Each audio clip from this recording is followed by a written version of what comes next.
Esta es la Iglesia Evangélica Pentecostal Filadelfia. Sus miembros están bajo la lupa de la justicia, acusados de llevar a cabo un plan sistemático criminal basado en la captación, reducción a la servidumbre y trabajo esclavo. Su accionar se sostiene desde hace 50 años. Por primera vez, entramos a la comunidad.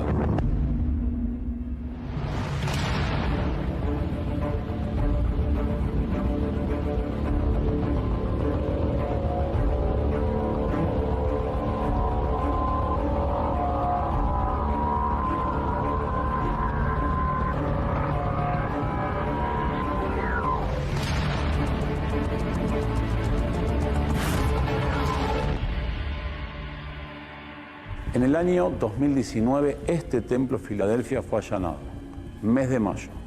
Se llevaron detenidos a más de 20 personas.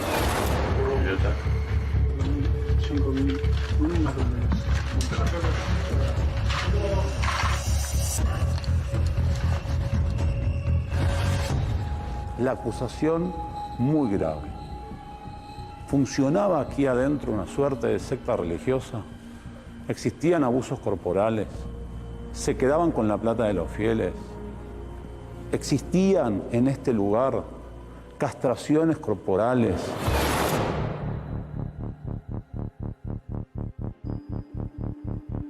Tenés un pastor que te va lavando la cabeza, que te va adoctrinando, que te va vendiendo que Eva es la persona que te va a llevar a la salvación.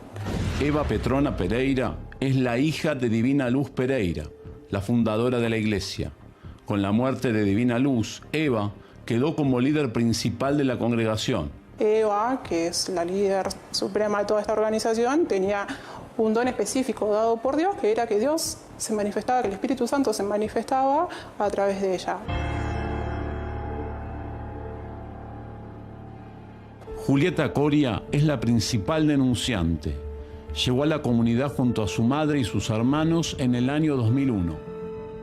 O sea, nosotros éramos una familia en donde mi papá se había ido de mi casa cuando yo tenía 4 años, 5 años.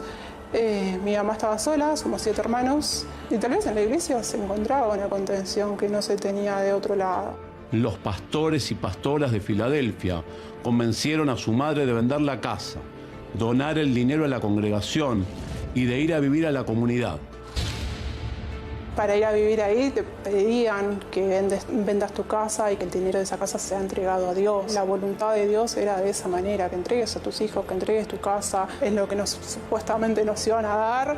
En principio nos metieron en un departamento donde solamente cabía una cama de 2 plazas con un ropero y ahí dormíamos mi mamá, mis 3 hermanas y yo. El lavado de cerebro era verbal, pero también prometiéndote una vida más digna de la que tenías. Doctora, ¿cuáles son los delitos concretos que para usted están acreditados en esta causa y para los fiscales? Tenemos la asociación ilícita del 210 del Código Penal, tenemos la trata de personas con fines de explotación laboral, el lavado de activos, de abusos sexuales. Este es un caso paradigmático, Mauro, este es un megacaso. ¿Por qué es un megacaso? Por la cantidad de víctimas, por la cantidad de imputados, por el tiempo que se sostiene esta organización. En el salón principal donde se festeja el culto, tiene una puerta lateral que conecta a un pasillo, un laberinto que lleva a las viviendas donde se alojan los adeptos a la doctrina Filadelfia. Estas son las habitaciones donde están y viven las personas que realizaban trabajo esclavo.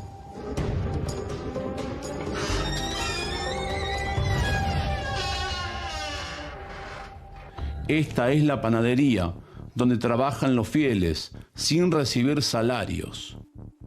Una vez que entrabas a vivir a Filadelfia, el trabajo de Filadelfia era la venta ambulante, tanto de panificados como de cualquier otra cosa que las siervas de Dios consideraban que ibas a poder vender en la calle. ¿Cómo era el sistema? Digo, te mandaban a vender pan y a vos te quedaba plata de eso. No, nunca me pagaron por nada. Era recaudar y entregarle la plata a Adriana o a los colaboradores que ella ponía para que te reciban la plata, la cuenta lo llamaban.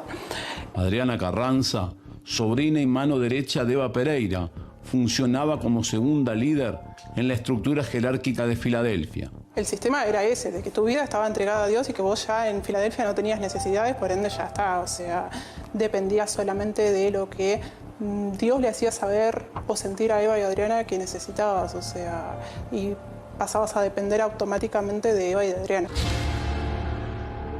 Eva está acusada, con más de 20 personas, de integrar una asociación criminal dedicada a cometer delitos gravísimos.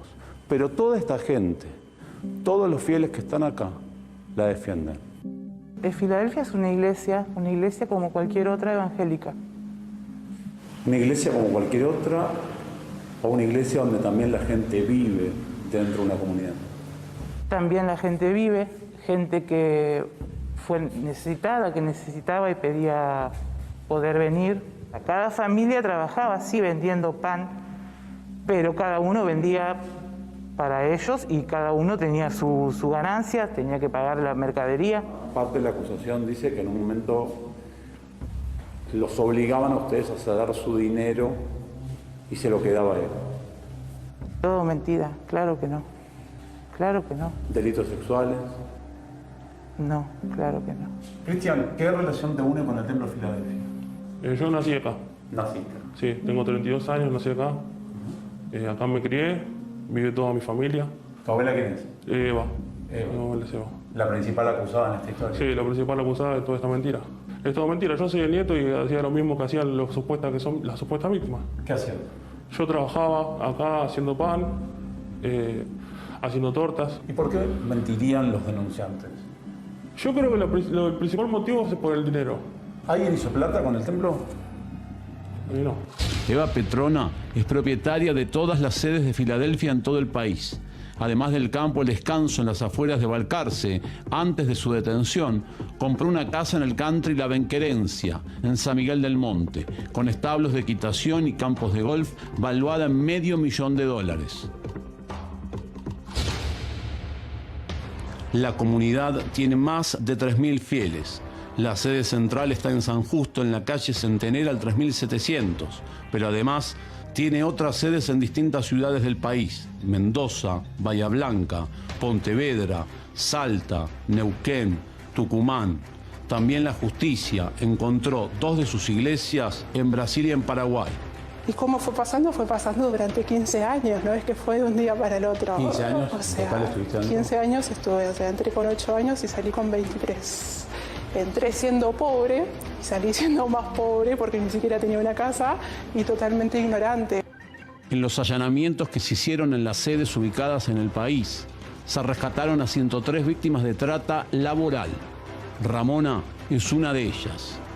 Fue reclutada en la sede de Tucumán. A mi mamá le dijeron que yo iba a estar bien, que iba a servir a Dios, que yo iba a estudiar. Me recibieron ellos junto con Eva Petrona. Y bueno, y ahí comenzó todo. El otro día que llegué nomás ya empecé a trabajar. A la hora que ella me necesitaba yo tenía que estar. Cuando llegó, sufrió abuso sexual. Lo llamaban castración espiritual. Ella decía que yo me tenía que quedar soltera para Dios. Entonces nos llevaban al salón y apagaban las luces. Y bueno, ahí ellos nos tocaban. Y decía que Dios hacía un trabajo en nosotros. La justicia ordenó la detención de 29 personas. Sobre ellos pesa la acusación de explotación laboral, abusos físicos y sexuales, reducción a la servidumbre, lavado de dinero, un esquema delictivo en nombre de Dios. Todos los procesados están tras las rejas, aguardando el juicio oral. Todos menos Eva Petrona Pereira, la líder de la organización.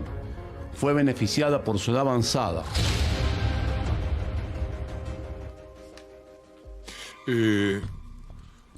Eva dice que era el Espíritu Santo, algo así como Padre, Hijo y yo.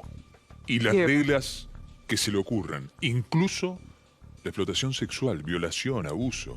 Me quedé choqueada con esto de la castración espiritual. ¿Nos puedes explicar concretamente a qué nos referimos? Porque obviamente era un abuso sexual. Sí, claro. ¿Con un qué? pretexto religioso. A ver.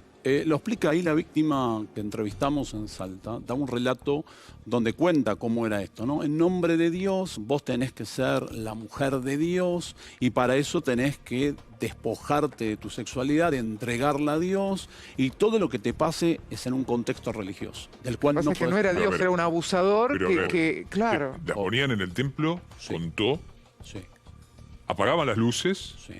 y empezaban. Abusar.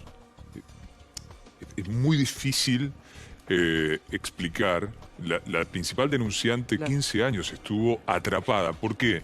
Atrapada en su buena fe, como nunca la buena fe, en creer que hay alguien que te ordena eso y en realidad son delincuentes, que abusan, te roban, te explotan. Y te puedo Pero decir además algo. entra a los 8 años esa De chica. 8 a los 23 está dentro. Dios mío. Con la mamá, con los hermanos. Ahora, en 15 años, Sí.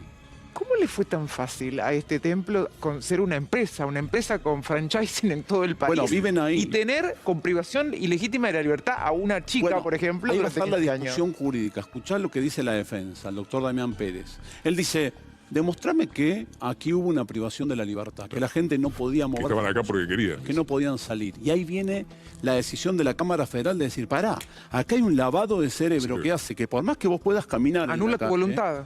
después iban al colegio, claro, hasta que la madre Eva decidía que no vayan más. Sexto, séptimo grado, para que no empiecen a conectar con otros chicos que le dijeran, che, vivir ahí adentro, porque ahí está el templo, ¿ves?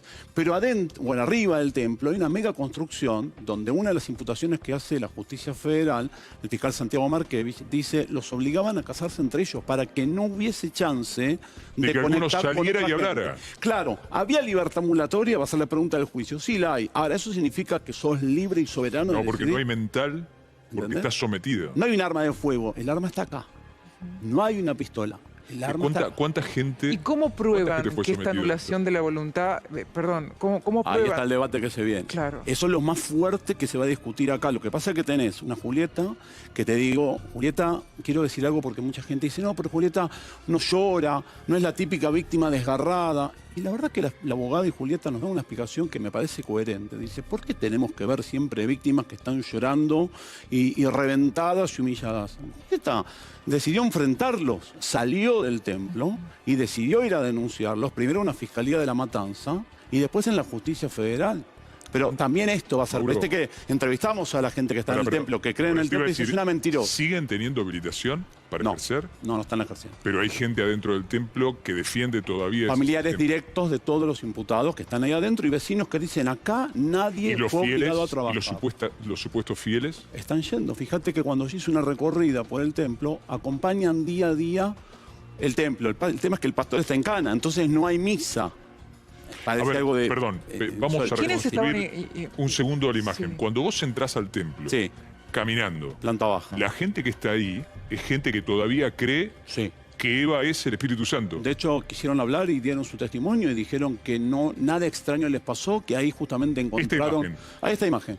Esta gente O sea, que no está es una al costado- recreación. Vos entrás No. al templo y está la gente que defiende todavía Sí. este sistema que ha probado la justicia, que explotaba, violaba, De hecho, abusaba. accedieron, Rodo, Cris, a dar una entrevista, la mayoría de los fieles que están ahí, porque están convencidos que lo que pasaba ahí adentro no es delito. Ahora, yo no le puedo decir a la persona y decirle, che, mirá que te lavaron el cerebro. Ellos dicen, no, nosotros somos un lugar donde cada uno generaba su pan en la panadería que funcionaba ahí, una repostería en otro lugar, y cada uno lo vendía y sacaba su dinero producto del esfuerzo laboral que hacían. Y Julieta te dice, no, se quedaron con mis bienes, tuve que entregar mi casa con mi mamá, me mandaban a laburar a vender pan con 11 años y jamás recibimos un centavo. Bueno, por lo menos ahí tenés explotación laboral a un menor, pero si hay abusos sexuales La a un figura menor... más alta. El abuso sexual es la figura más alta. Bueno, los procesamientos y los embargos son por 50 palos. O sea, para que la justicia evalúe en 50 palos el embargo, es porque están leyendo que el lavado de activos que hubo, producto de la ganancia Es que enorme. tuvieron, es enorme. Te hablo de 50 palos de embargo. Ahora,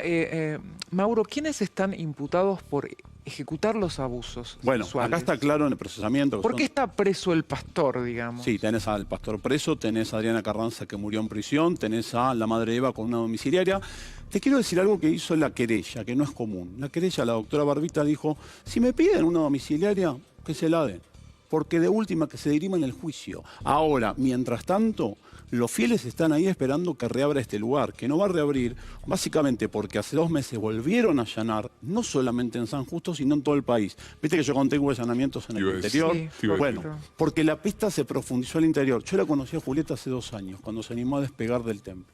Un día la llamé, estaba totalmente ahí, en una etapa de shock inicial, que era enfrentar al templo y decir, los voy a denunciar. Más de la mitad de su vida, más de la mitad de su vida. Tenés que arrancar a vivir otra vez. Tenés que arrancar a vivir otra vez. No tenés bienes, no te sacaron del colegio, no tenés trabajo. Hay una frase que dice Rodo, Cris, que me parece muy elocuente. Dice, entré pobre, me fui más pobre. Entré pobre, me fui más pobre, dice. Reitero la pregunta, Mauro. ¿Quiénes están acusados de ejecutar los abusos sexuales? En la nómina están diferenciados los que están por trata laboral, por lavado de activos, por abuso sexual. Lo que pasa que después tenés otro castigo que me olvidé de contarte, el castigo corporal, no solamente el abuso, que lo cuenta Julieta, es muy extensa la nota con la autora Barbita al lado, que era cuando no obedecías la regla interna del templo, como en las películas, dice Julieta, te cortaban el pelo como humillación y te rapaban en una de las habitaciones. Con la dificultad que tiene reconstruir todo lo que pasó puertas adentro, con un sistema de omertá y de silencio. Por eso, digo, destaco este procesamiento de la Cámara Federal. Hay más personas, porque digo, hemos conocido hoy 2. Sí. Hay otras que han vencido. 6 en total. 6 en total, 2 se animaron a hablar con nosotros, a dar testimonio. Y también lo quiero destacar, digo, cada uno sabrá a quién defiende. Hay gente que está ahí, que no está en cana, que tampoco son coimputados, que defienden a los imputados y ponen la cara y dicen, yo creo en ellos, nadie me lavó el cerebro. ¿Cómo discutirle en el mano a mano? Yo desde aquí, imposible. ¿Los abusos pueden probarse después de tanto tiempo? Bueno, es uno de los puntos de la imputación que hace el juzgado federal primero, el juez Néstor Barral, y la Cámara Federal diciendo, vamos con una figura de arranque que para nosotros no hay dudas, dice la justicia, que es la trata laboral. Julieta te dice, yo doy por acreditado, dice el juez, que Julieta entró pobre, se fue pobre, y tengo testimonios que la vieron vendiendo pan y que nunca recibió un mango. De arranque la trata laboral. ¿Y este modus operandi se replicaba sistemáticamente en los otros puntos del país que están investigando como hipótesis? Sí, y los campos, y con esto cierro, los campos eran un sitio, los campos, Balcarce, Miramar, casas donde vivían ¿Cuántas los propiedades pastores. tienen? Acá está evaluado arriba de 50, pero digo, las casas en los campos, dice Julieta en su denuncia, eran como centros de castigo. Ahí los aislaban cuando se ponían rebeldes en la sede central de San Justo y te dejaban sin comer. Veremos qué pasa en el juicio, que va a ser otro capítulo, pero es una historia de esclavos 2021. Llenos de dinero, la pastora, el Espíritu Santo, llenos de dinero y todos los fieles pobres y sometidos a cualquier barbaridad. Nada más lejano.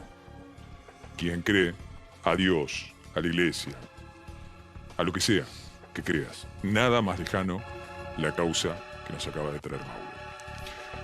Gracias, Mauro. A ustedes.